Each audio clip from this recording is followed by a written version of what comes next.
मध्य प्रदेश के विकास इतिहास में जल्द ही एक नया अध्याय जुड़ने जा रहा है, क्योंकि प्रदेश की सबसे महत्वाकांक्षी जल परियोजनाओं में शामिल इस्लामाबाद वाटर टनल अब अपने अंतिम चरण में पहुंच चुकी है। कटनी जिले में बन रही यह सुरंग केवल एक इंजीनियरिंग प्रोजेक्ट नहीं, बल्कि विंध्य क्षेत्र की वर्षों पुरानी पानी की समस्या का स्थायी समाधान मानी जा रही है।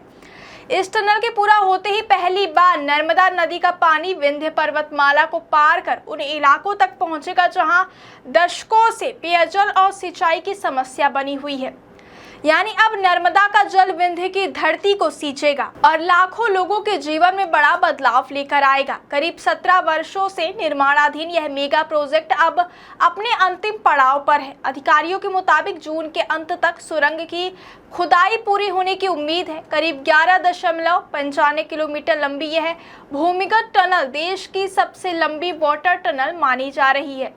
यह परियोजना वर्गीय व्यपवर्तन योजना के तहत तैयार की जा रही है, जिसका उद्देश्य नर्मदा नदी के पानी को विंध्य क्षेत्र तक पहुंचाना है। इस सुरंग के शुरू होते ही मध्य प्रदेश के 5 जिलों को इसका सीधा लाभ मिलेगा। इनमें कटनी, मैहर, सतना, पन्ना और रीवा जिले शामिल हैं। इन जिलों के लाखों लोगों को स्वच्छ पेयजल उपलब्ध होगा। वहीं हजारों किसानों के खेतों तक सिंचाई के लिए पर्याप्त पानी भी पहुंचेगा, जिससे कृषि उत्पादन में भी बड़ा बदलाव आने की उम्मीद है। वर्षों से पानी की कमी से जूझ रहे कई गांवों को इस परियोजना से नई उम्मीदें मिली हैं। विशेषज्ञों का मानना है कि यह परियोजना केवल पेयजल संकट को दूर नहीं करेगी, बल्कि क्षेत्र की खेती, ग्रामीण अर्थव्यवस्था और रोजगार के अवसरों को भी बेहद मजबूत बनाएगी। हालांकि इस ऐतिहासिक परियोजना का सफर बिल्कुल आसान नहीं रहा। करीब 17 वर्षों के दौरान इंजीनियरों और निर्माण एजेंसियों को कई बड़ी चुनौतियों का सामना करना पड़ा। टनल निर्माण के दौरान कठोर चट्टानों ने काम की रफ्तार कई बार धीमी कर दी। इसके अलावा खुदाई के दौरान 300 से अधिक सिंक होल सामने आए। सिंक होल यानी जमीन के भीतर ऐसे कमजोर हिस्से जहां कभी भी धंसाव होने का खतरा रहता है। इन परिस्थितियों में सुरंग निर्माण बेहद चुनौतीपूर्ण हो गया था।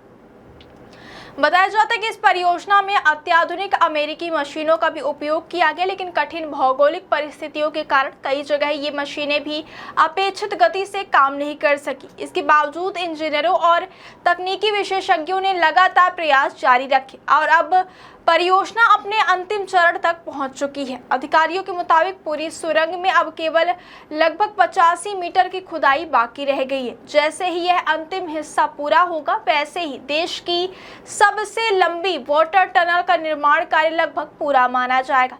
इस परियोजना का असर समय और लागत दोनों पर भी पड़ा है। जब इस परियोजना की शुरुआत हुई थी, तब इसकी अनुमानित लागत करीब 799 करोड़ रुपए रखी गई थी, लेकिन लंबे निर्माण काल, तकनीकी चुनौतियों, महंगाइयों और अतिरिक्त कार्यों के कारण अब इसकी लागत बढ़कर लगभग 1500 करोड़ रुपए तक पहुंच गई है।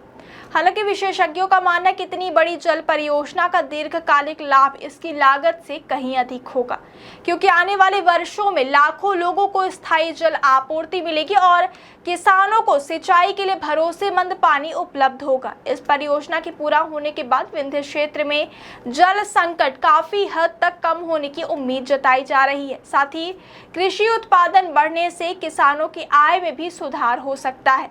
जल उपलब्धता बढ़ने से उद्योगों और अन्य विकास कार्यों को भी नई गति मिलने की संभावना है। यानी यह परियोजना केवल एक सुरंग नहीं, बल्कि पूरे विंध्य क्षेत्र के विकास की नई जीवन रेखा साबित हो सकती है। फिलहाल निर्माण एजेंसियां अंतिम 85 मीटर की खुदाई पूरी करने में जुटी हुई है। यदि सब कुछ तय समय के मुताबिक हुआ तो जल्द ही नर्मदा नदी का पानी पहली बार विंध्य पर्वतमाला के भीतर बनी इस ऐतिहासिक सुरंग से होकर कटनी, मैहर, सतना, पन्ना और रीवा तक पहुंचेगा और 17 वर्षों का लंबा इंतजार आखिरकार खत्म हो जाएगा, जिससे लाखों लोगों को पेयजल, किसानों को सिंचाई और पूरे विंध्य क्षेत्र को विकास की एक नई दिशा मिलेगी।